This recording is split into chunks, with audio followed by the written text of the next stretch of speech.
Wichita, Kansas, January 15, 1974, 7:45 a.m. Dennis Lynn Rader, 28 years old, married father of one, employee of ADT Security Services, woke up in his modest home in Park City, Kansas, a small suburb just north of Wichita. He kissed his wife Paula goodbye. He looked in on his 3-year-old son Brian still sleeping. He ate breakfast. He got dressed in casual clothes, jeans, a jacket, a cap. And then he loaded his hit kit into his car. The hit kit was a collection of items Rader had been assembling for months: rope, tape, knives, plastic bags, a gun, handcuffs, scissors. Everything he would need to act out the violent sexual fantasies that had consumed him since childhood. Fantasies about breaking into homes, about finding women alone, about tying them up, about having complete control over whether they lived or died. For years, these had been just fantasies. Rader would drive around Wichita at night, looking in windows, watching women, masturbating in his car while imagining what he would do to them. But he'd never crossed the line into actual violence. Until today. Today, Dennis Rader was going to kill for the first time, and he'd chosen his victims carefully. The Otero family lived at 803 North Edgemore in Wichita, a quiet residential neighborhood of modest single-family homes. Joseph Otero, 38 years old, was a U.S. Air Force veteran who worked at Cook Airfield. His wife Julie, 33 years old, was a homemaker. They had 5 children: Joseph II, age 9, Josephine, age 11, Carmen, age 13, Charlie, age 15, and Daniel, age 14. Rader had been watching the Oteros for weeks. He'd driven past their house repeatedly, noting the family's routine. The father left for work early. 3 of the children took the school bus around 7:30 a.m.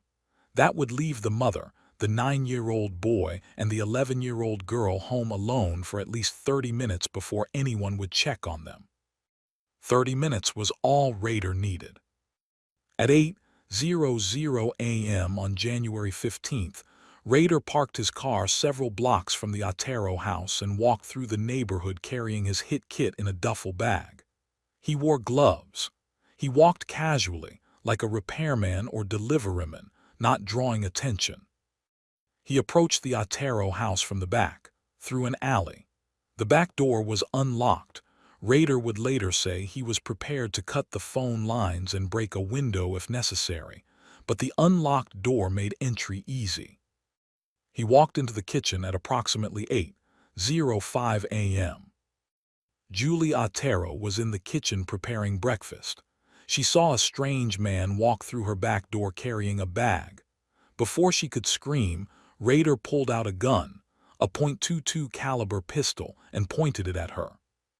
"I have a problem with sexual fantasies," Rader said, his voice calm and matter-of-fact. "I'm going to tie you up. If you cooperate, nobody will get hurt. I just need some money in your car and then I'll leave." This was a lie. Rader had no intention of just taking money and leaving. But the lie served its purpose. It convinced Julie Otero that cooperation meant survival. Julie's husband Joseph heard voices in the kitchen and came to investigate. Rader pointed the gun at him. "Get on the floor. I have a sexual problem. I'm going to tie you both up, take some money in your car and leave. Just cooperate." Joseph and Julie believed him.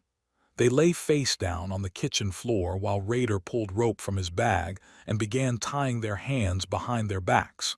He pulled the rope painfully tight, much tighter than necessary if he really just wanted to restrain them temporarily. 9-year-old Joseph Otero Jr. and 11-year-old Josephine Otero heard their parents talking to someone and came to the kitchen to see what was happening. They saw their parents on the floor, tied up, and a strange man pointing a gun. Rader told the children to lie down next to their parents. He tied them up as well, using the same painful tightness. Now he had all 4 Oteros on the kitchen floor, bound and helpless. The fantasy he'd been nurturing for years was about to become horrifyingly real. Rader moved the family to different rooms. He took Joseph Otero Sr. to a bedroom. He took Julie Otero to the master bedroom. He left the two children in another bedroom. He wanted them separated so they couldn't help each other, couldn't coordinate any resistance. He started with Joseph Otero Sr. Rader had brought plastic bags with him for this purpose. He placed a plastic bag over Joseph's head and tied it around his neck with rope. Joseph struggled, his bound hands reaching desperately for the bag, his legs kicking, his body convulsing as he suffocated. The bag fogged with condensation from Joseph's breath. Rader watched, timing how long it took. Joseph Otero Sr.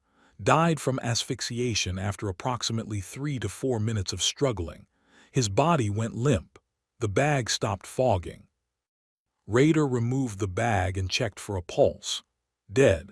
He felt a sense of satisfaction, of accomplishment. The fantasy had become reality, and it felt even better than he'd imagined. Next was Joseph Jr., the 9-year-old boy. Rader went to the bedroom where he'd left the children. He picked up Joseph Jr. The boy was crying, asking what was happening, asking where his parents were, and carried him to a different room. He placed a plastic bag over the child's head.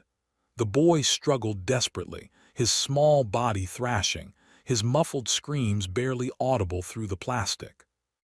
Joseph Jr. died the same way his father had, suffocation, terror, pain. Then came Julie Otero. Rader went to the master bedroom where he had left Julie tied up. She was crying, begging him not to hurt her children, offering him money, offering anything if he would just leave. Rader didn't respond. He pulled her to a sitting position and removed some of her clothing. He placed a rope around her neck and began strangling her manually, pulling the rope tight, watching her face turn purple, watching her eyes bulge, watching the life drain from her. But Julie Otero didn't die as quickly as her husband and son had. The strangulation was taking too long. Rader was becoming frustrated. So he placed a plastic bag over her head in addition to the rope around her neck. Julie suffocated and was strangled simultaneously, her body jerking in its final moments. Finally, Josephine. The 11-year-old girl was still in the bedroom where Rader had left her, bound and terrified, having heard her family's struggles, knowing something terrible was happening.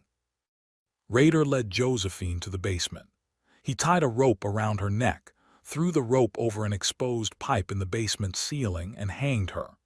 Josephine's feet were still touching the floor. This wasn't a drop hanging that would break her neck. Instead, it was a slow strangulation hanging, Josephine choking to death over several minutes while Rader watched. He also did something else to Josephine, something so disturbing that it wouldn't be fully disclosed publicly for decades. He masturbated near her body. He took her underwear as a trophy. This was the sexual component of his violence, the fulfillment of the dark fantasies that had driven him to commit these murders. By approximately 9:30 a.m., all 4 members of the Otero family were dead. Joseph Sr., Julie, Joseph Jr., and Josephine, murdered in their own home by a stranger who had broken in simply because he wanted to act out his violent sexual fantasies. Rader spent additional time in the house. He searched for items to steal, taking a radio, a watch, some jewelry to make it look like a robbery. But he knew the scene would tell investigators this was no ordinary burglary. The level of violence, the sexual component, the systematic nature of the murders. This was something different, something worse. Rader left the Otero house through the back door at approximately 10:00 a.m. He walked back to his car, drove home, hid his hit kit, and went to work at ADT Security Services as if nothing had happened. At 3:30 p.m., 15-year-old Charlie Otero came home from school. He entered through the front door, calling out for his mother. No response. He walked to his parents' bedroom and found his mother's body lying on the bed, partially undressed, a rope around her neck. Charlie ran through the house, finding his father's body, his brother's body. Then he ran to the basement and found his sister Josephine hanging from the pipe. Charlie Otero ran from the house screaming. Neighbors called police. Wichita Police Department responded at 3:52 p.m. The crime scene was unlike anything Wichita investigators had seen before. This wasn't a crime of passion. This wasn't a robbery gone wrong. This was systematic, calculated murder. The positioning of the bodies, the evidence of sexual motivation, the fact that the killer had spent hours in the house with the victims. Detective Bernie Drowatsky and his partner began the investigation. They interviewed Charlie Otero, who was traumatized beyond words.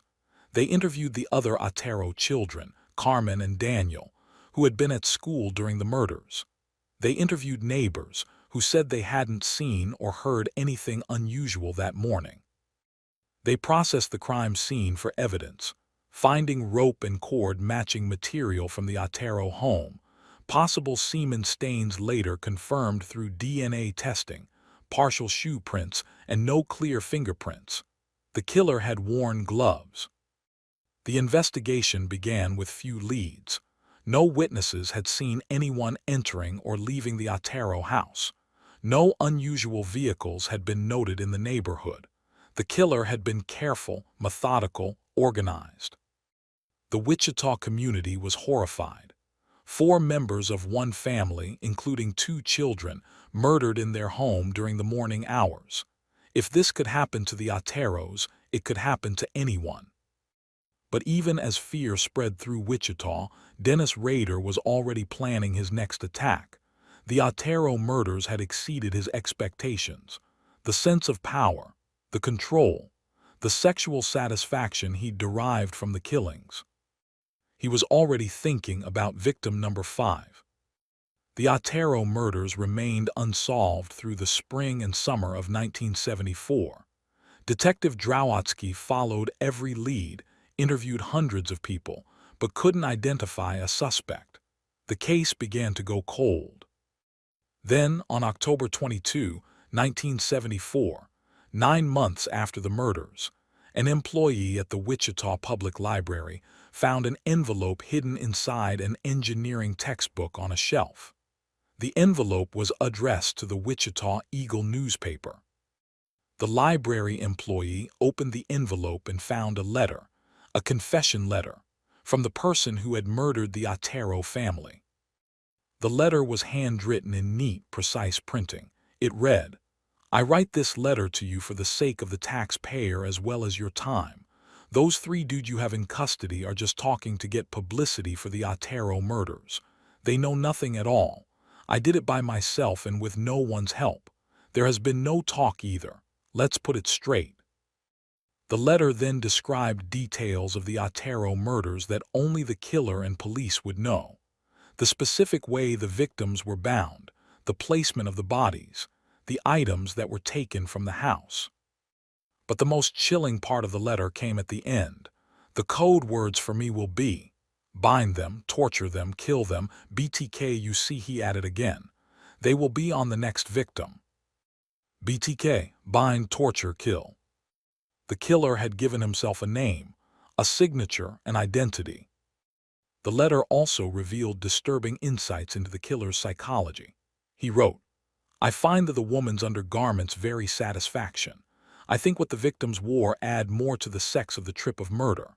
I can't stop it, so the monster goes on, and hurt me as well as society. Society can be thankful that there are ways for people like me to relieve myself at time by day dreams of some victim being torture and being mine." This was a man who knew his urges were wrong, who knew he was causing harm, but who felt powerless to stop himself.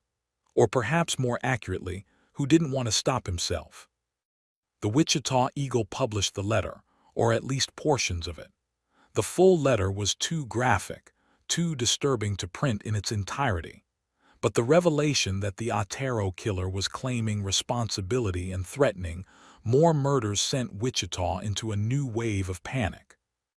The Wichita Police Department created a special task force dedicated to catching BTK. They analyzed the letter for clues, the handwriting, the paper type, the specific wording and language patterns. But none of this led to a suspect.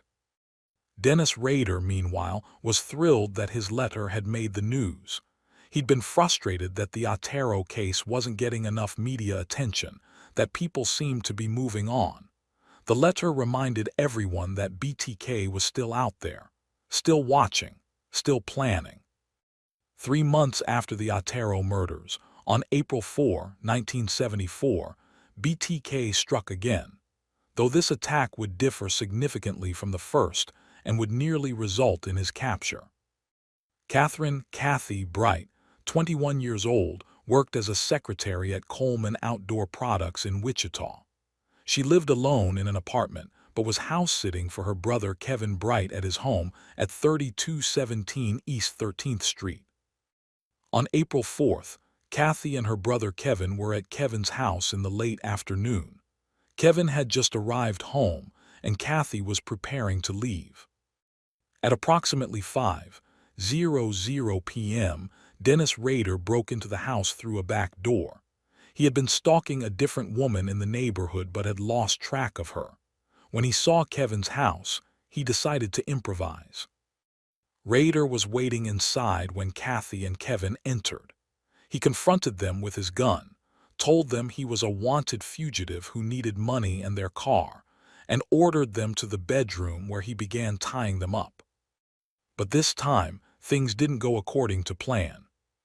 Kevin Bright, unlike the Otero family, fought back. As Rader tried to tie him up, Kevin suddenly lunged at him, grabbing for the gun. The two men struggled. The gun went off twice. One bullet struck Kevin in the head, the other missed. Despite being shot in the head, Kevin continued fighting. He and Rader wrestled across the bedroom, crashing into furniture. Kevin was trying to get to the front door, trying to escape, trying to get help. Rader panicked. This wasn't like the Otero murders where victims had been compliant and easily controlled. This victim was fighting back, and Rader had already shot him, but he wouldn't stop. While Kevin and Rader struggled, Kathy Bright was in another room where Rader had tied her up. She could hear the fight, hear her brother struggling, hear gunshots. Rader finally managed to overpower Kevin and threw him into a bedroom closet, shutting the door. He then turned his attention to Kathy. He stabbed her multiple times, in the stomach, in the chest, in the back as she tried to roll away. The knife plunged down again and again. Blood poured from Kathy's wounds. She was screaming, crying, begging him to stop.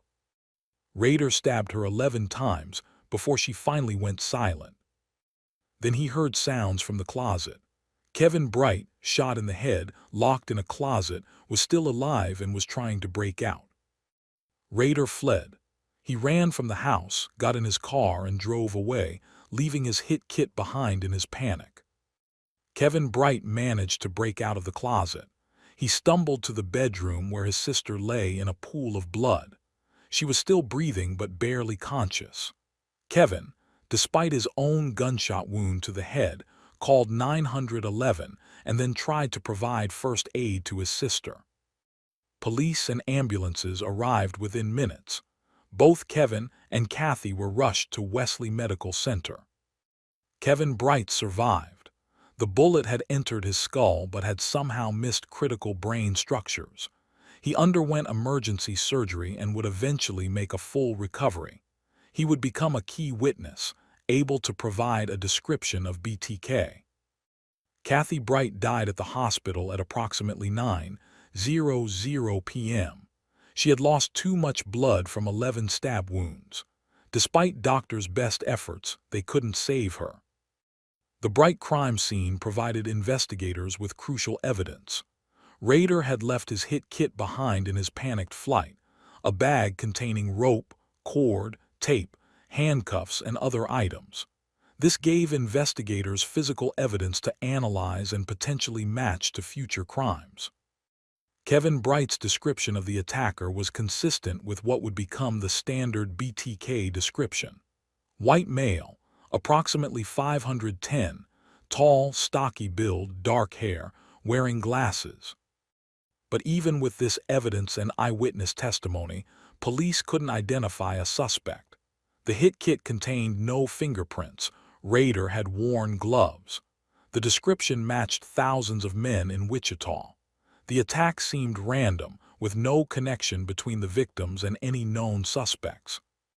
The Bright murder would not initially be connected to the Otero case. The MO was different, a shooting and stabbing rather than strangulation. The circumstances were different. Victims were together rather than a family in their home.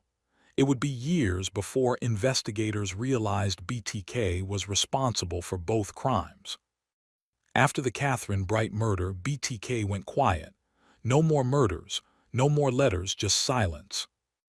During this 3-year period, Dennis Rader continued living his normal life. He worked for ADT Security Services, ironically, installing home security systems for families who were afraid of BTK. He was a good employee, reliable and professional. Customers liked him. At home, he was a devoted father. His daughter Carrie was born in 1978. He coached his son's Little League team. He attended PTA meetings. He mowed his lawn on Saturdays. He went to church on Sundays. Nobody suspected that the friendly ADT technician, the helpful Little League coach, the active church member was the BTK killer who had murdered 5 people. But Rader wasn't inactive during these years. He was stalking potential victims constantly. He would cruise neighborhoods at night, looking in windows, watching women, selecting targets. He would break into homes when residents weren't there, hiding in closets and waiting to see if they would return while he was still there. He would steal underwear from clotheslines and would masturbate while looking at photographs he'd taken of potential victims. He was also documenting his crimes and fantasies extensively. He kept a detailed journal describing the Otero and Bright murders. He drew pictures of women being tortured and killed. He created a hit list of women he planned to target. And he was perfecting his technique, learning from his mistakes. The Catherine Bright murder had nearly resulted in his capture because he'd underestimated Kevin Bright's ability to fight back even after being shot.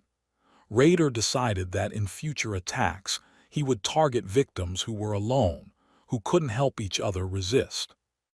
On March 17, 1977, 3 years after the Bright murder, BTK killed again.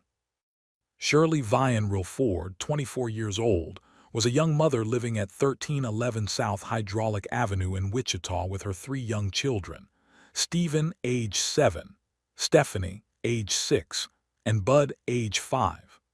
Shirley was homesick with the flu on March 17th, lying on the couch trying to rest while her children played.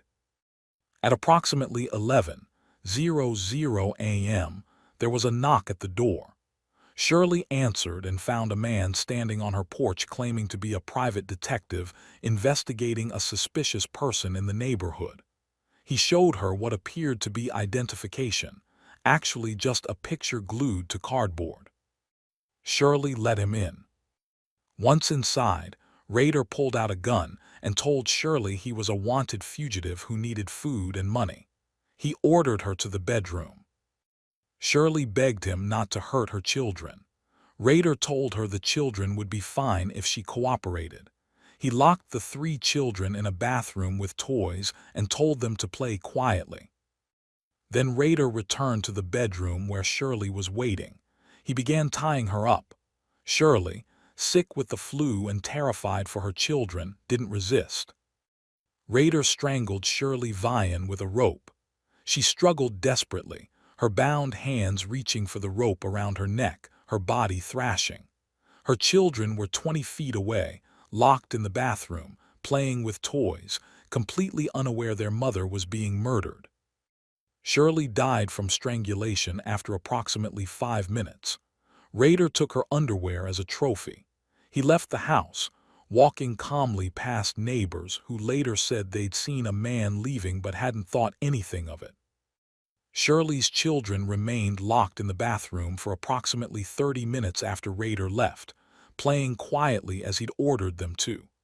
Eventually, they came out looking for their mother and found her dead in the bedroom. The oldest child, 7-year-old Stephen, called for help. Neighbors responded, called police, tried to shield the children from seeing their mother's body. Wichita police arrived and recognized the MO immediately. The binding, the strangulation, the sexual component with underwear missing, this was BTK's work. The public panic that had subsided over the past 3 years returned with renewed intensity. BTK was back. He was killing again, and he had demonstrated a willingness to attack victims even when children were present in the home. On December 8, 1977, less than 9 months after the Shirley Vian murder, BTK killed for the 7th time. Nancy Fox, 25 years old, worked as a jewelry department manager at Hellsberg's jewelry store in downtown Wichita. She lived alone in an apartment at 843 South Pershing. Dennis Rader had been stalking Nancy for weeks. He knew her schedule. He knew she lived alone. He knew she typically came home from work around 10:00 p.m. On December 8th, Rader broke into Nancy's apartment while she was at work. He hid in a closet and waited, and waited. For hours, he stood motionless in the dark closet, listening for Nancy to come home. At approximately 10:30 p.m., Nancy Fox entered her apartment. She didn't notice anything unusual, didn't realize someone was hiding in her closet. She changed into night clothes, got ready for bed, turned off most of the lights. Rader emerged from the closet. Nancy saw him and screamed. Rader grabbed her, showed her the gun, told her he wouldn't hurt her if she cooperated. He tied her hands. He tied her feet. Then he strangled her with a belt and a rope, watching as her face turned purple as she gasped for air as she died. After Nancy was dead, Rader spent additional time in the apartment. He posed her body. He took photographs. These photographs have never been found, but Rader later admitted he took them. He stole her underwear and her driver's license as trophies. Then Rader did something he hadn't done before. He called police from a payphone and reported his own murder. At 8:15 a.m. on December 9th, the Wichita Police Department received a phone call. The caller said, "Yes, you will find a homicide at 843 South Pershing." Then he hung up. Officers responded to the address and found Nancy Fox's body in her bedroom, bound and strangled. The ME determined she'd been dead for approximately 9 hours, killed around 11:00 p.m. the previous night. Rader had called police to make sure the body would be found quickly. He wanted media coverage. He wanted recognition. The longer Nancy's body went undiscovered, the less news coverage the murder would receive. In February 1978, the Wichita Eagle received a strange poem in the mail. It was written on an index card and mailed in an envelope with no return address. The poem was titled Shirley Locks and was a twisted version of the Mother Goose rhyme Curly Locks. It read, Shirley Locks, Shirley Locks, wilt thou be mine? Thou shalt not wash dishes nor yet feed the swine, but sit on a cushion and sew a fine seam, and feed upon strawberries, sugars and cream. The newspaper didn't immediately recognize the significance. They thought it was a Valentine's Day message and filed it with the classified ads. Then in February 1978, KAKE-TV, a local television station, received a letter from BTK. This letter was more direct and more demanding. The letter complained that BTK wasn't receiving enough media attention. It read, "How many do I have to kill before I get a name in the paper or some national attention? Do the cops think that all those deaths are not related? Golly gee, yes, the MO is different in each, but look at the victims and the patterns. MO, 3 different MO, is it?" The letter then listed several possible names for himself: the BTK Strangler, the Wichita Hangman, the Asphyxiator, the Garrote Phantom, the Wichita Executioner. The letter made clear what BTK wanted: recognition, fame, a place in criminal history alongside famous killers like Jack the Ripper and the Boston Strangler. The KAKETV letter also connected the previously mysterious Shirley Locke's poem to the Shirley Vian murder. Investigators now understood that BTK had sent that poem months earlier as a clue about his identity, and had been frustrated when the newspaper hadn't recognized its significance. After the Nancy Fox murder in December 1977 and the letters in early 1978, BTK went silent again, completely silent, for 13 years. No murders, no letters, no communication of any kind. The Wichita Police Department's BTK task force continued investigating. They followed every lead. They re-interviewed witnesses. They analyzed the letters and crime scenes looking for overlooked clues, but they couldn't identify a suspect. By the mid-1980s, many investigators believed BTK was either dead, imprisoned for another crime, or had moved away from Wichita. The case went cold. But Dennis Rader was still in Wichita, still living his double life, still working, still raising his family, still attending church, and still killing. While BTK was publicly silent during the 1980s, Rader later admitted that he continued killing, though he didn't communicate about these murders until decades later. Vicki Wedrell, 28 years old, was home alone at 2404 West 13th Street North in Wichita on September 16, 1986. Her husband Bill had gone to work, and their 2-year-old son was at daycare. At approximately 2:00 p.m., Rader knocked on Vicki's door posing as a telephone repairman. Vicki let him in. Once inside, he attacked her, attempting to bind her hands. Vicki fought back desperately. She scratched Rader's face, leaving DNA evidence under her fingernails, evidence that wouldn't be discovered or tested for nearly 20 years. Rader strangled Vicki with a rope. The struggle was intense. Furniture was overturned. Items were knocked off shelves, but eventually Rader overpowered her. Vicki died from strangulation. Rader staged the scene to look like a robbery. He ransacked drawers, took some small items. He left the house through the back door. Bill Wedrell came home that afternoon and found his wife dead. Police investigated but initially ruled it as a possible burglary homicide rather than a BTK murder. The MO seemed different, more chaotic, less controlled. The connection to BTK wouldn't be confirmed until Rader confessed decades later.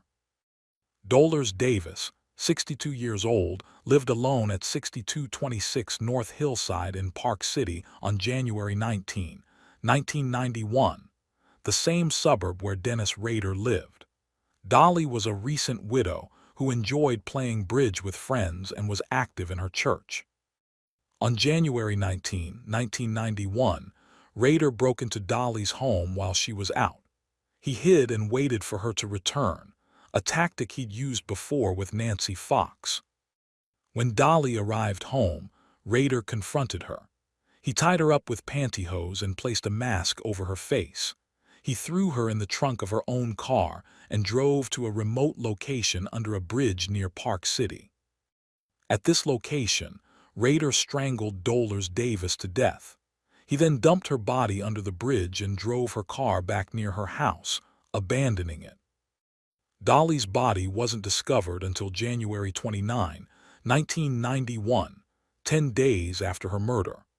By that time, decomposition and animal activity had made determining exact cause of death difficult, though strangulation was confirmed.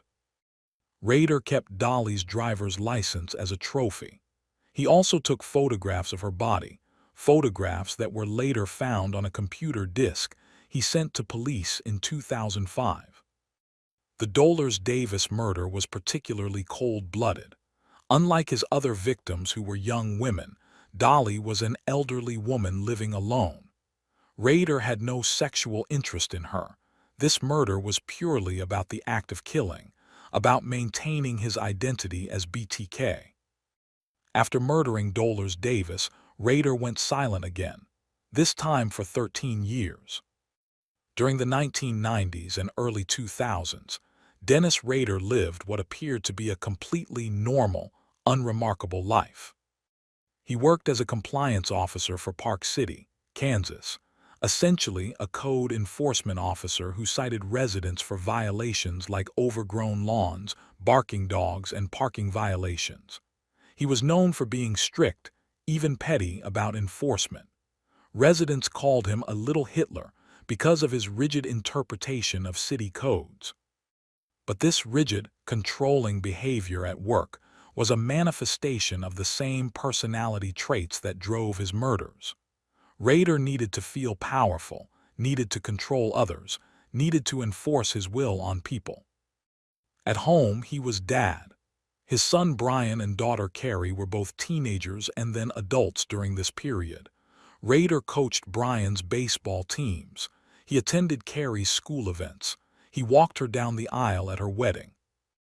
At church, he was an active member of Christ Lutheran Church. He served as church council president. He ushered. He helped with youth activities. Church members described him as dedicated, reliable, perhaps a little odd, but generally a good person. His wife Paula knew him as a loving, if somewhat distant, husband.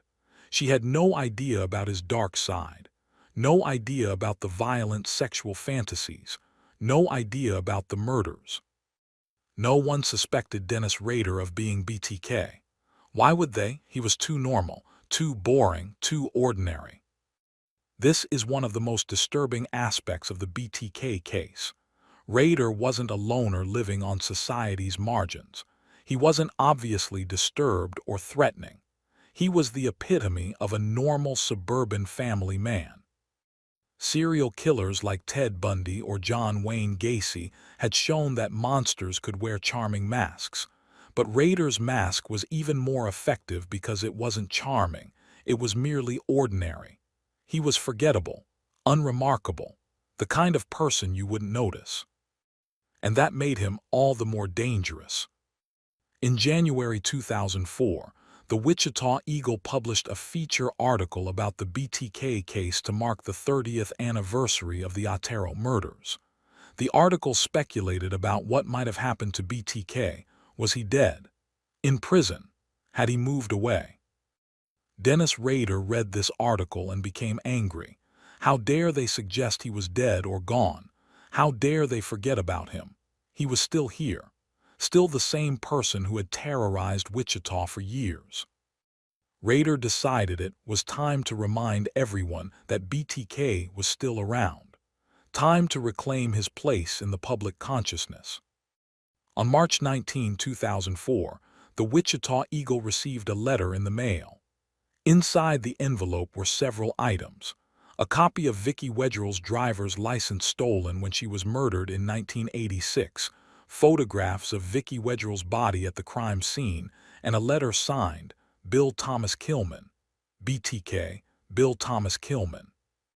The letter claimed responsibility for Vicki Wedrell's murder. Until this letter, her death had not been definitively connected to BTK. Now, police knew they had a 9th confirmed victim. The Wichita Police Department formed a new BTK task force. Lieutenant Ken Landwehr, a veteran detective who had worked the original BTK cases in the 1970s, was put in charge. Landwehr assembled a team of detectives and FBI agents and gave them one mission: catch BTK. The investigation, codenamed Operation BTK, was massive. Every letter was analyzed. Every crime scene was re-examined. Modern forensic techniques that hadn't existed in the 1970s were applied to old evidence.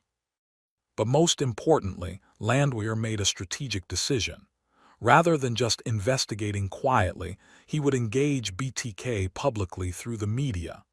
If BTK wanted attention, Landwehr would give it to him, but on law enforcement's terms. Between March 2004 and February 2005, BTK sent 11 communications to various media outlets and police.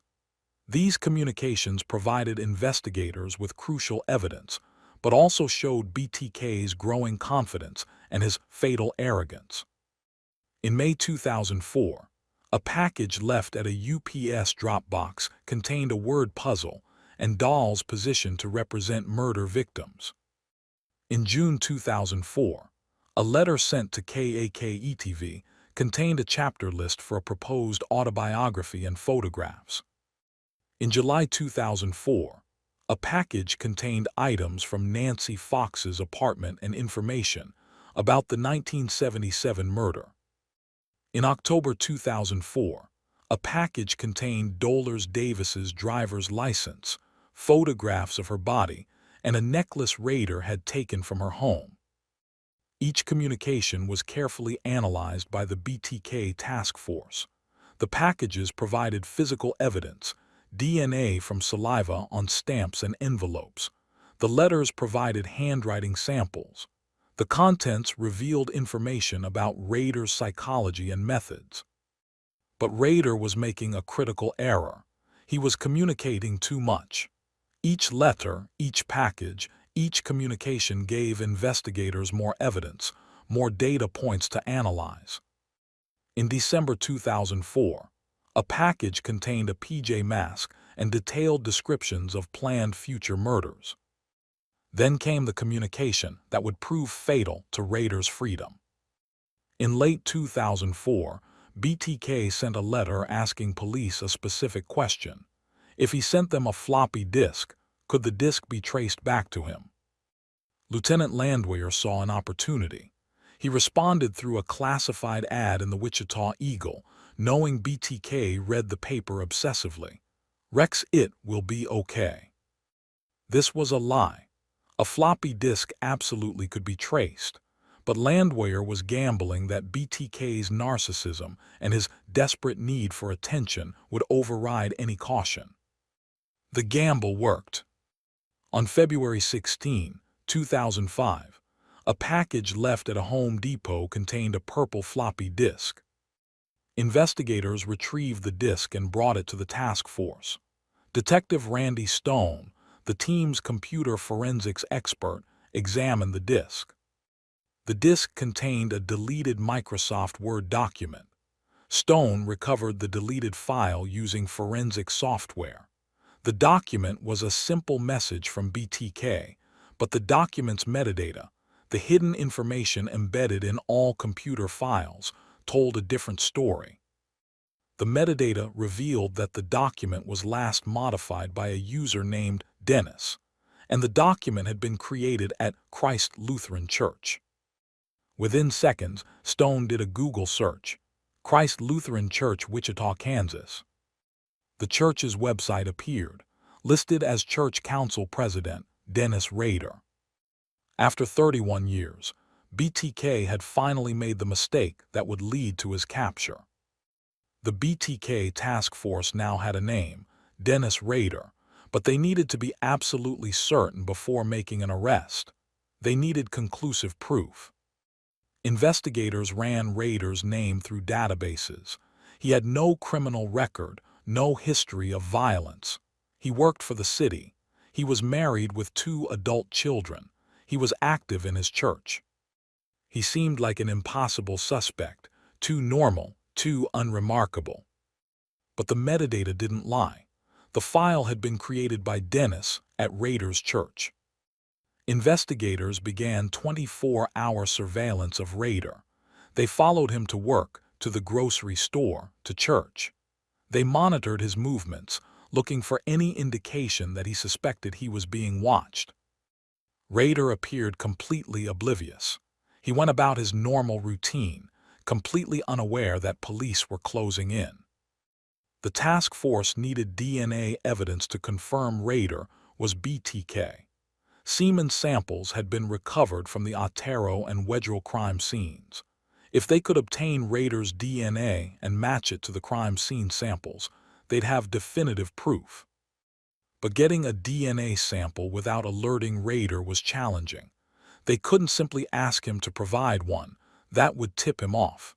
They needed to obtain it covertly. Investigators learned that Rader's daughter Carrie had recently had a medical procedure at a local hospital. Medical records showed a pap smear had been performed. The hospital still had the sample. Investigators obtained a warrant and retrieved Carrie Rader's medical sample. DNA testing showed that Carrie's DNA was consistent with being the daughter of the person whose semen had been found at the crime scenes. The match was conclusive. Dennis Rader was BTK. On February 25, 2005, Rader left his workplace, Park City Hall, to drive home for lunch. He got into his truck and began driving.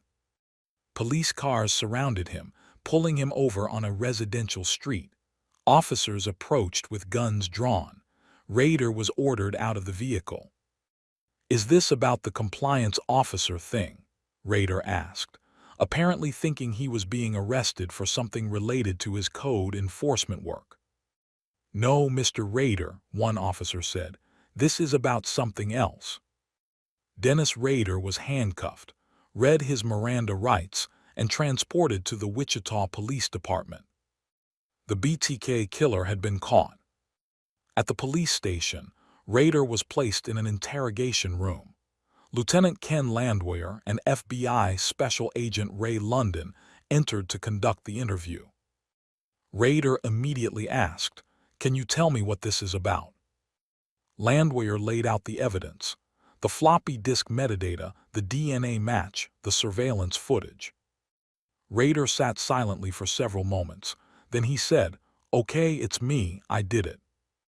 Just like that, no denials, no lawyer requests, no attempts to evade responsibility. Rader then proceeded to confess to all 10 murders in extensive detail. He described each victim, each method, each crime scene. He spoke matter-of-factly, as if discussing a hobby or a project rather than brutal murders. The confession was chilling not because of emotion, there was none, but because of the complete lack of emotion. Rader showed no remorse, no regret, no empathy for his victims or their families. He described the Otero murders, how he'd entered the house, how he'd tied up the family, how he'd systematically killed each one. He described Josephine's death in the basement with disturbing clinical precision. He described Catherine Bright's murder and how Kevin's resistance had nearly resulted in his capture, a mistake he'd learned from. He described Shirley Vian, Nancy Fox, Vicki Wedrell, Dolores Davis, every detail, every moment. And then Rader did something that shocked even experienced detectives. He asked Landwehr if they could meet periodically after his conviction, so Rader could continue sharing details about his crimes and his psychology. Rader genuinely believed he and Landwehr had developed a relationship during the interrogation. He saw himself as helping investigators understand the mind of a serial killer. He thought his confessions were a valuable contribution to criminal psychology.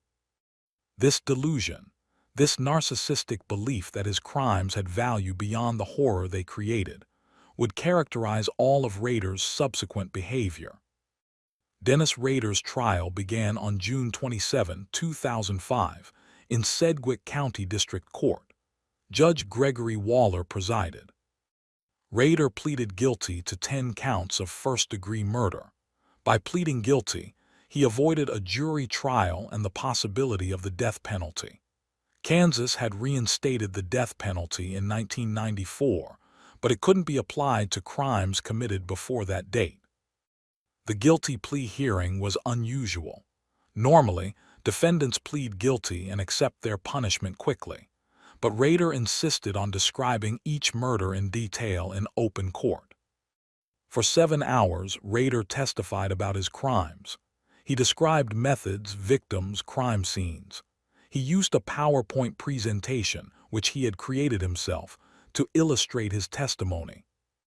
The victims' families sat in the courtroom, forced to listen to the man who had destroyed their lives describe those murders with no emotion whatsoever.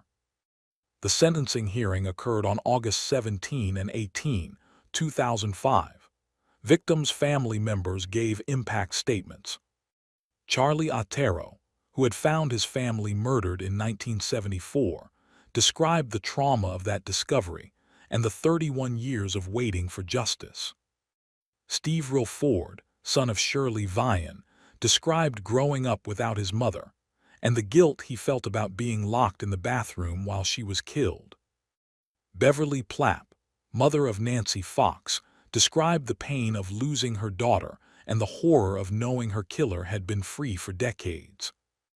The families demanded the maximum sentence.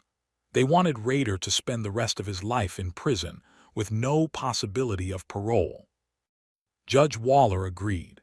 He sentenced Dennis Rader to 10 consecutive life sentences, 175 years minimum with no possibility of parole. Rader was transported to El Dorado Correctional Facility in El Dorado, Kansas, where he remains incarcerated as of 2026. Dennis Rader has been in prison for nearly 20 years. He's now 79 years old in declining health, confined to a wheelchair. He spends 23 hours per day in his cell. He has no contact with other inmates. He's in protective custody because even in prison, serial killers who murdered children are considered the lowest of the low. But Rader has continued seeking attention, even from prison. He's written thousands of pages of journals, letters, and documents describing his crimes, his psychology, and his life. He's corresponded with numerous authors and journalists, providing details about his murders. In 2016, author Catherine Ramsland published Confession of a Serial Killer, the untold story of Dennis Rader, the BTK killer, based on extensive interviews and correspondence with Rader. The book contains Rader's own descriptions of his crimes in his own words. Rader has also continued to provide information to investigators about possible additional victims. He's been questioned about several unsolved murders from the 1970s through 1990s, though no additional victims have been definitively confirmed. In 2024, Rader became a suspect in the 1976 disappearance of Cynthia Dawn Kinney, a 16-year-old girl who vanished from a laundromat in Pawhuska, Oklahoma. Investigators found references to this case in Rader's journals, suggesting possible involvement. The BTK case destroyed Dennis Rader's family just as surely as it destroyed his victims' families. Paula Rader, Dennis's wife of 34 years, filed for divorce immediately after his arrest. In court documents, she stated that the man she'd been married to was a stranger to her. She had no idea about his crimes, no idea about his violent fantasies, no idea that the father of her children was a serial killer. Paula received an emergency divorce decree in July 2005, granted in record time because Kansas law allows for immediate divorce when one spouse commits a felony. She moved away from Wichita and has lived in seclusion ever since, rarely speaking publicly. Brian Rader, Dennis's son, has also remained out of the public eye. He changed his name and moved to another state. He has given no interviews and has made no public statements about his father. Carrie Rawson, Dennis's daughter, chose a different path. In 2019, she published A Serial Killer's Daughter, My Story of Faith, Love, and Overcoming, a memoir describing her childhood with her father, the horror of discovering his crimes, and her journey toward healing. Carrie describes a normal childhood, a dad who coached her softball team, who walked her down the aisle at her wedding, who seemed to love her and her brother. Finding out that same father had murdered 10 people shattered Carrie's entire understanding of reality. Everything she'd believed about her childhood, about her family, about her father was built on a lie. Carrie struggled with suicidal ideation, with PTSD, with the guilt of being BTK's daughter. She eventually found healing through therapy, through faith, and through connecting with victims' families. In 2023, Carrie visited her father in prison for the first time since his arrest. She reported that he appeared rotting and unhappy, diminished physically and mentally by 2 decades of solitary confinement. Then in 2024, at CrimeCon, Carrie revealed disturbing excerpts from her father's journals suggesting he may have sexually abused her when she was a child. Abuse she had no memory of, but that Rader had apparently documented in his obsessive record-keeping. This revelation added another layer of horror to the BTK case. Not only had Rader murdered strangers, but he may have also abused his own daughter, violating the sacred trust between parent and child.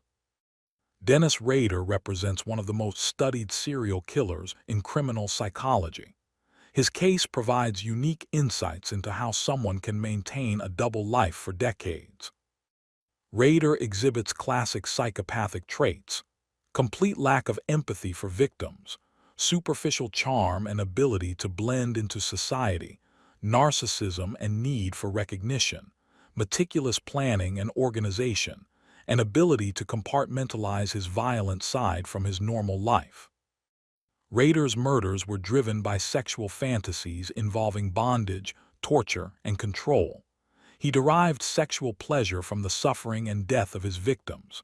This is known as sexual sadism. Rader developed violent sexual fantasies in childhood, fantasies that intensified over decades before he acted on them. This progression from fantasy to action is common among serial killers. Rader's long gaps between murders, 3 years, 13 years, are unusual but not unique. Some serial killers can control their urges for extended periods, either through willpower or by satisfying their urges through fantasy and reliving previous crimes. These are called cooling-off periods. Rader's downfall came from his desperate need for attention and recognition. This need overrode his caution and common sense, leading him to trust police when they lied about the floppy disk. Perhaps the most disturbing aspect of Rader's psychology is how ordinary he appeared. Unlike many serial killers who struggle to maintain employment or relationships, Rader functioned perfectly well in society. This challenges the stereotype of serial killers as obvious monsters and reminds us that evil can wear a completely normal mask. The BTK case left deep scars on Wichita, Kansas. For 31 years, the city lived with the knowledge that a serial killer was among them, possibly their neighbor, possibly someone they knew. After Rader's arrest, many Wichita residents reported feeling betrayed. This wasn't a stranger who had come to their city to kill. This was one of their own, a city employee, a church member, someone who could have been anyone. The case also revealed uncomfortable truths about how well serial killers can hide in plain sight.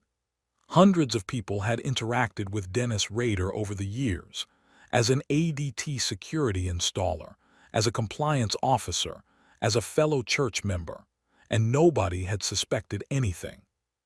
Some of Rader's former compliance violation targets reported feeling sick when they realized the petty code enforcement officer who had cited them for minor violations was BTK.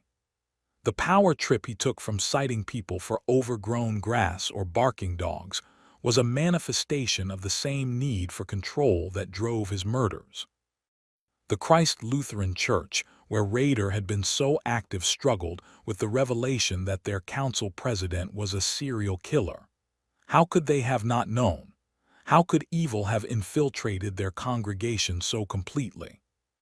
The BTK case influenced several changes in how serial murder investigations are conducted. The Wichita Police Department's decision to preserve all BTK evidence, even degraded samples that couldn't be tested with 1970s technology, proved crucial. When DNA testing became available decades later, that preserved evidence led to Rader's identification.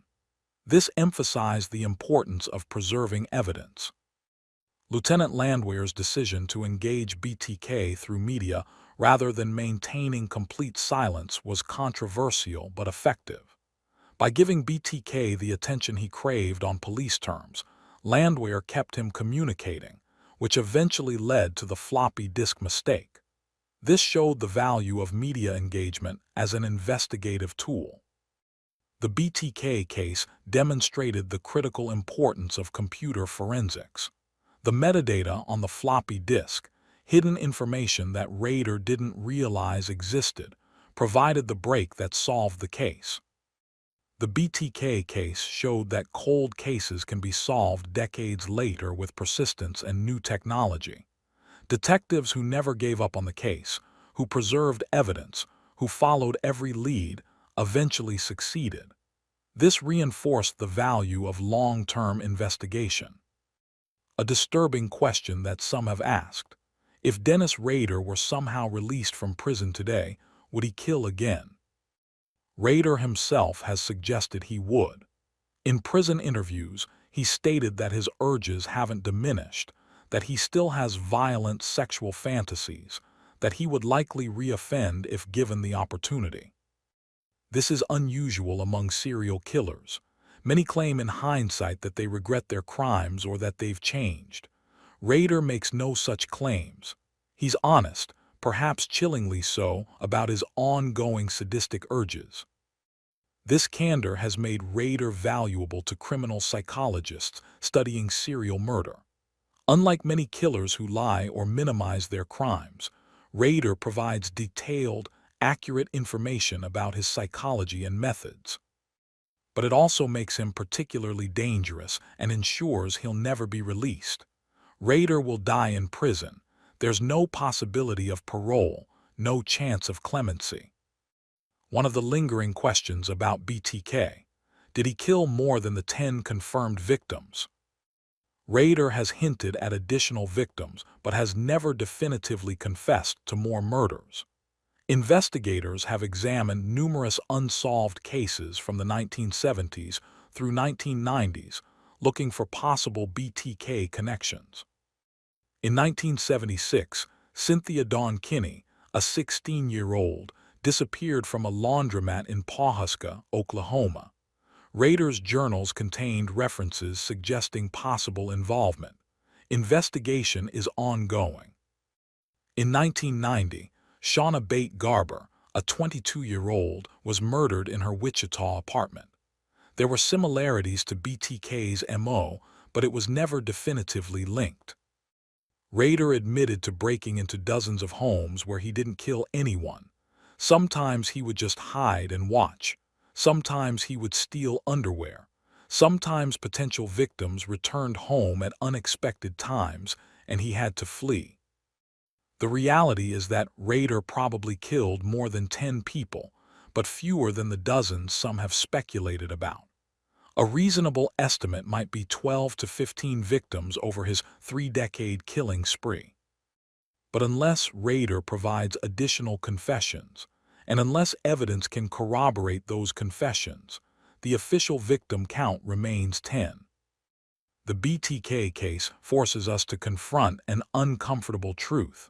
Evil doesn't always look like we expect it to. Dennis Rader wasn't a loner living in isolation. He wasn't obviously disturbed or threatening.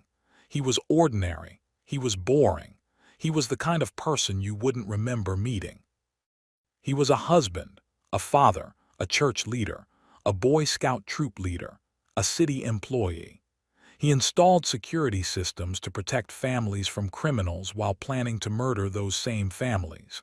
He enforced city codes with rigid strictness while secretly breaking the most serious moral and legal codes imaginable. For 31 years, Rader maintained this double life. He raised children while murdering other people's children.